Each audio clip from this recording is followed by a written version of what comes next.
Okay guys, so welcome back to another one. I'm sat in the Cupra because it's currently pissing it down. I don't know if you can see it.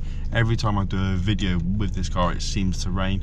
But today's going to be a interesting one. If you follow the channel, I've been through a few cars. So I've had 11 cars in total. I've currently got 2, my Clio and this car. So I'm just going to walk you through basically how much I've lost on each car, or made. It's not always bad, but there's definitely been some bad financial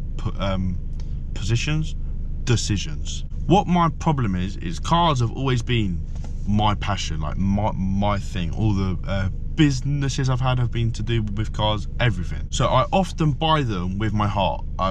That's not good. You should buy cars with your head. Out of the 11 cars, some I've bought with my head and they've done well. Some I've bought with my heart and I've acted on impulse and they haven't done well. I'm just here to be completely honest with you because I know it's been quite vague on the channel, and it's also good for me to look back on and understand, like, Tom, stop pissing about. But yeah, I just thought I would say that first, because this isn't me trying to like pretend I'm perfect or pretend like everything's going well. Sometimes things don't work. Buying and selling cars is something I want to do going forward, or I want to explore. This is kind of like my benchmark. Hopefully from here on out it gets good. Anyway, like and subscribe, comment what car you think I've done the worst on. So we've got my first MX-5, my first Clio, my second MX-5, the Fabia VRS, the Fiesta Mark 8, the Clio 172, the BMW 335i, the Clio 197, the Seat Arosa, the third MX-5, and the Cupra K1. I think that's everything. If I've done that off the top of my head, that's all right. Comment what car you think I did the worst on. I'm going to start from the first car up to the K1, which obviously hasn't sold yet. It is up for sale. If you are interested, drop me a message. Let's crack on. I've got it all on my phone, so if you see me keep looking down, that's why. The very first MX-5, there are videos of it on my channel. They're not very good videos, but I got that car off my college for £600. It was a suspected head gasket blown. It was suspected that the head gasket had blown. Engines are like a couple hundred quid for them. So we bought it expecting the worst. We turned it on, it got up to temperature, it held temperature. Head gasket was fine. I think that car needed new electric windows because the switches broke. It needed a clutch slave cylinder or master cylinder, I forget which one. I believe that's it. We bought the car for £600, a Japanese import, British racing green with tan interior for £600. Spent £400 in parts, so it literally took us up to £1,000. I think it was £1,000 on the dot. Obviously we had to take it through like an MOT and everything. We sold that car in I say we because this was me and my dad, because obviously I was 16 at the time. Times weren't very good. So I bought it in March 2019 for £600. Spent £1,000 in total, including the car, and sold it in April 2019 for £1,950. So call it a grand profit on my very first car. You can see how things would have gone wrong from here, because that's one way to start. Second car, the car you probably all know me for, the Mark II Clio.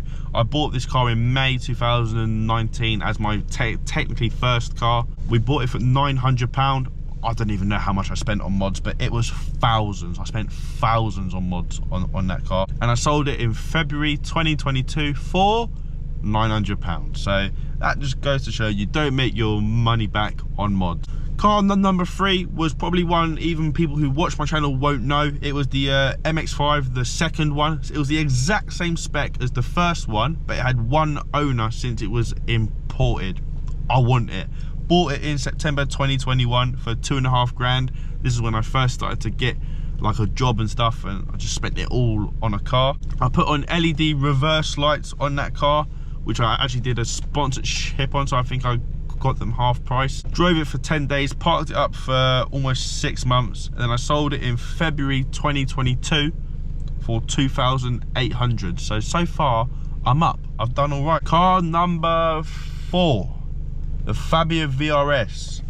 I'd argue this is when both my car side of things and the channel side of things went wrong. I bought that car in February 2022 for £2,700. It was stage 1. I had to buy new sump, new drive shafts, gearbox rebuild on my 20th birthday, which cost me £700. New radio, which was a couple £100, and then I sold it in July 2022 after spending probably £1, £1.50 on parts. I sold it for £2,000. So on the car alone, I lost £700. Add in the parts as well. It gets worse. In June 2022, I purchased my Ford Fiesta Mark 8 ST line. Stunning car. Heated seats, heated steering wheel. I changed the rear lights on them to the optional extra LED rear lights, which are stunning. Bought that car in June for £16,000. Now, full transparency, I took out a bank loan for it. I didn't want finance, and there's no way I was paying that car cash. So I bought it for £16,000. I traded it in March 2023 for 11,300. Yes, luckily it was on a bank loan, otherwise that finance would have hurt. But before I sold the Fiesta, I bought the 172, the first car that I bought with intention to sell. I bought it in January 2023 for £1,950. Insurance was £46, tax was £180, but I got 137 of that back. Long story short, the total cost was 2,200, and the total sold, I sold the car for £2,000, but I also sold a ton of the spare parts. I made £114 profit in a month or so. I would argue that's all right. That's better than you'd get in a bank. It's not great for a business side of thing, but just as a quick flip, I'll take it. The 335i. I don't really talk about this car much on the channel, and when I do, I gloss over it. I bought that car in March 2023 for £8,900. The car had a faulty battery, so it actually died on me 3 times. It cost me about £400 in fuel. That's not the seller's fault, but the battery is the seller's fault, because we found a video on his channel from November. I bought the car in March. We found a video in November where he had the car on his forecourt. So it sat all them months probably not being turned on. He knew what he sold me. I sold it to him 2 weeks later just to get out of the car for £6,500. So I lost £2,500 in 2.5 weeks. Genuinely, that car still hurts me now. Not so much the financial side of things, but the fact that the dealer probably got away with it. There was 100% a way that I could have got my money back. Not to scam them or to con them, but they knew what the problem was, and they still sold me the car. They were very quick to offer me a replacement battery, which I took. I didn't know anything else. I just wanted help. I think me accepting the battery means that they helped me, so I couldn't return the car for my full money back.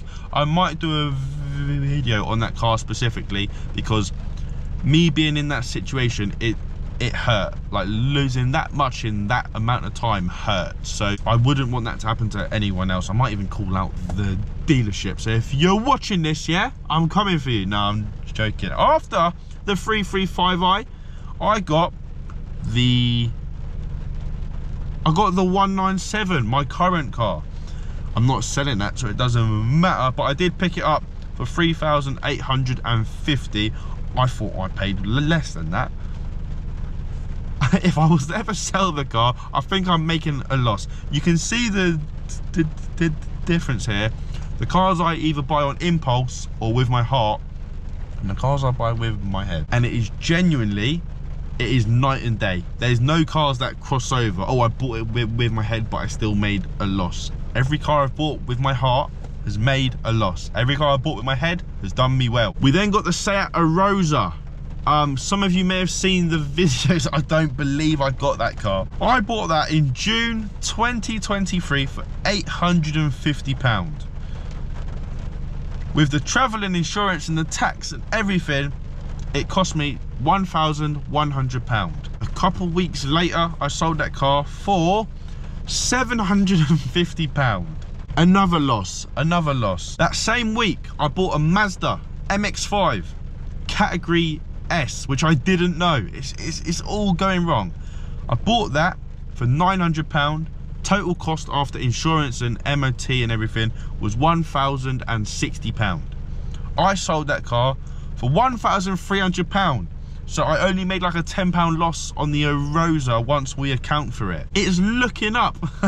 And then obviously I'm sat in the K1, which I haven't sold yet. I did buy the car for £5,500 and it's looking like I'm going to be selling it for £5,000. I don't want to, but as I said in a previous video, I just want out of the car. I want to take what I've learned and like put it into the cars to come, rather than just dwell on this car to try and save a couple £100.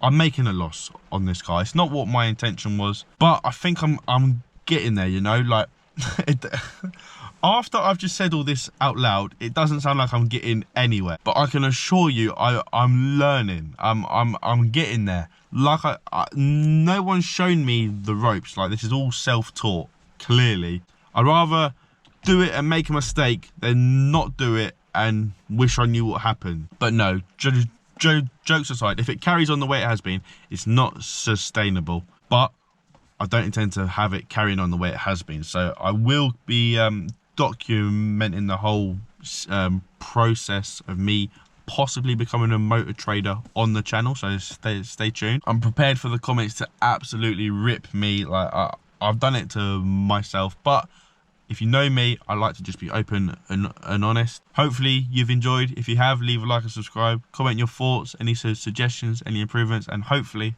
I'll see you again. Cheers.